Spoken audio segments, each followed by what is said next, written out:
Today we're going to talk about the psychological transformation of the Apostle Peter. With his own eyes, Peter saw every miracle that Jesus did. He saw Jesus walk on water. He's seen Lazarus raised from the dead. He's seen the deaf be able to hear, the blind be able to see. He saw 4,000 fed on one occasion, 5,000 fed on another.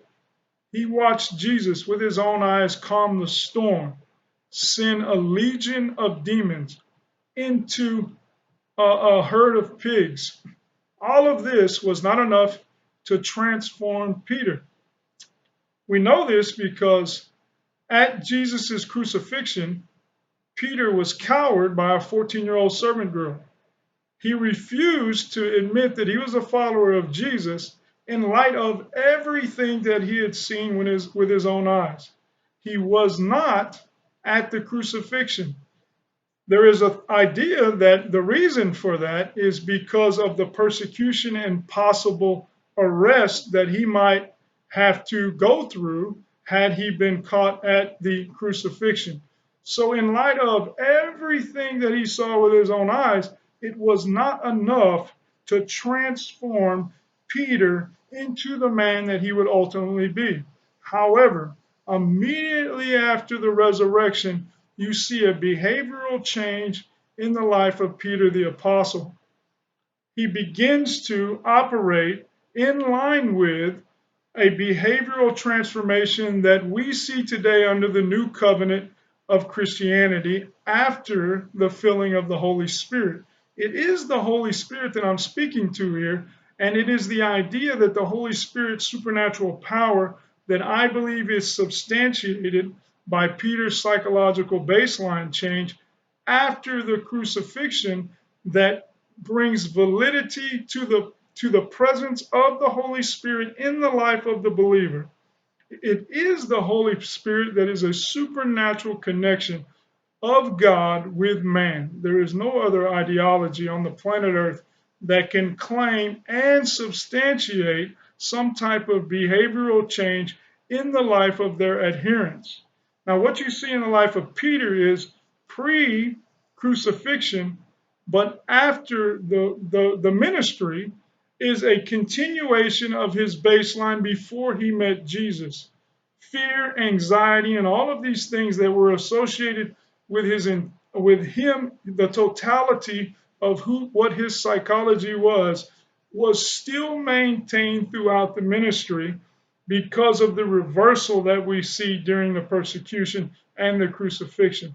However, after Pentecost, or on the day of Pentecost, when the filling of the Holy Spirit came upon him, he was able to, at that point, get up and give one of the greatest evangelistic sermons of all time. He was able to overcome fear, anxiety, and bring more people to Christ at that point than anyone had up to that point. And it is that transformation that I want to speak to here. I want you to see that his psychological baseline changed, that the fear and the anxiety that was there prior to the crucifixion and after the filling of the Holy Spirit that motivated and compelled him to be able to get up and actualize his spiritual gifts, which once again, as you look through the body of text, you'll see that Peter is not the speaker that he is after the filling of the Holy Spirit. Even the 40 days after Jesus revealed himself to the apostles and some 500 other people, you do not see Peter or hear Peter recorded in the text of getting up and giving some speech or beginning to actualize the spiritual gifts that are directly associated with the Holy Spirit. So what we see at Pentecost is a complete psychological behavior transformation, as well as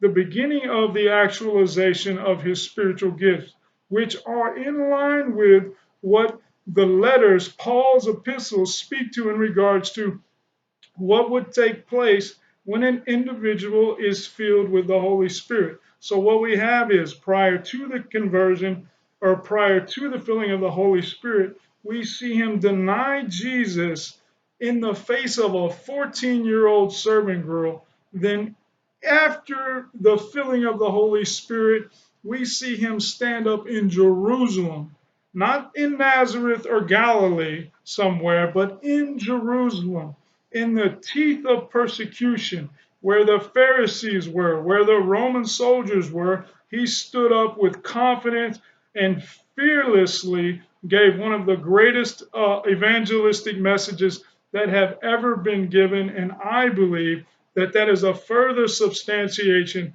of the power of the Holy Spirit in the life of the believer. And this is, of course, another element of psychological apologetics, which I have personally built. It is a further process of what Josh McDowell did in his book, New Evidence That Demands a Verdict.